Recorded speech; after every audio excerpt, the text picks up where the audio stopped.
You're listening to The Trial Lawyer's Handbook, a courtroom preparation podcast series brought to you by Holland & Knight.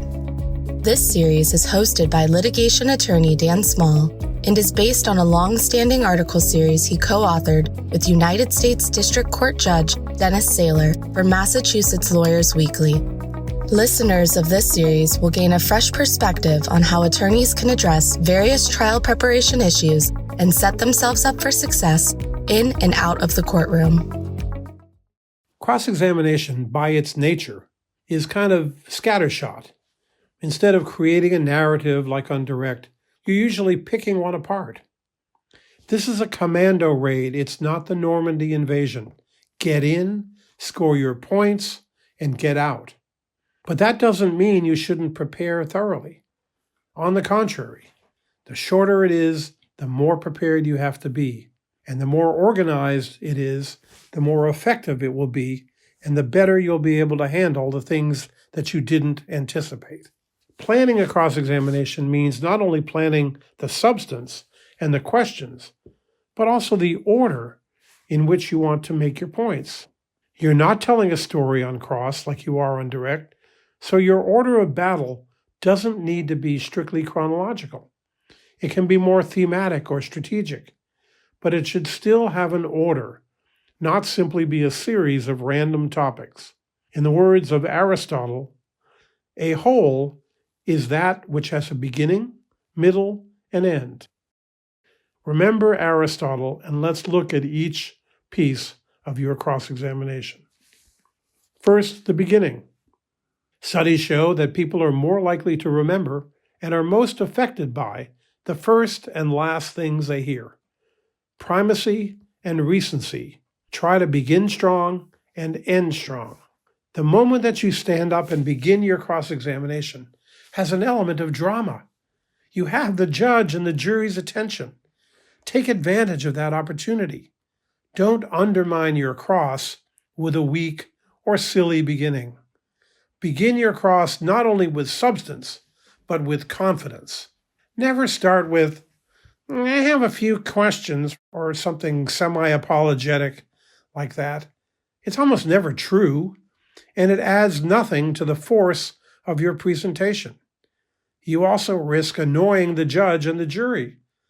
Why are you wasting their time if you don't have anything important to ask? Take a lesson from The Simpsons, of all things. When Homer and Apu visit the head of the Quickie Market Company, who lives on a mountaintop in India for some reason, the head of Quickie Mart says, "Approach, my sons. You may ask me 3 questions." Apu says, "That's great, because all I need is 1. Homer interrupts and says, "Are you really the head of Quickie Mart?"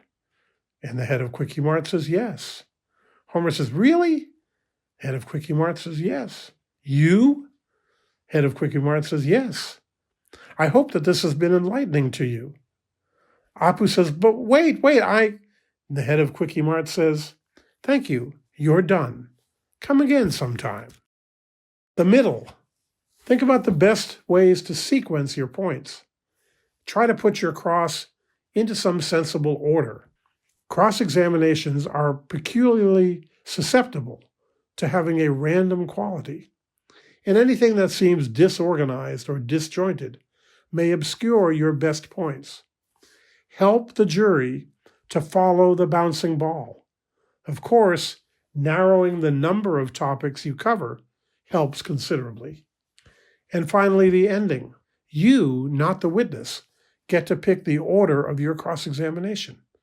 Choreograph your cross so that you end on a high note, ideally a moment of triumph, but at least something strong. Hopefully you've accomplished something, so make it look that way. Be careful not to ask one question too many, or your cross-examination may end in disaster. But don't end on a note of apparent defeat, such as a failure to get a responsive answer or a sustained objection. To avoid ending on a sustained objection, plan out your last couple of questions and make them unobjectionable.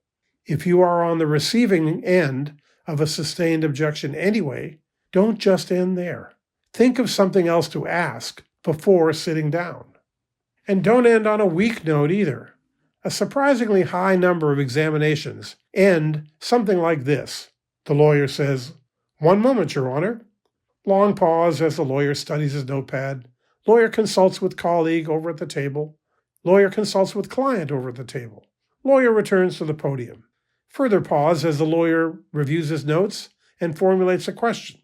Lawyer asks some inconsequential question out of sequence. Witness gives some inconsequential answer, and the lawyer says, "Nothing further, Your Honor." This is an insipid way to end any examination, but especially a cross-examination of an important witness.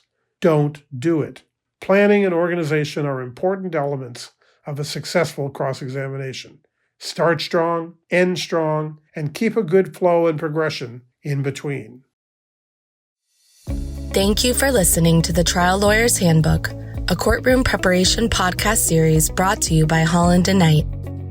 For more information on courtroom preparation, please email dan.small@hklaw.com or visit hklaw.com/Daniel-Small.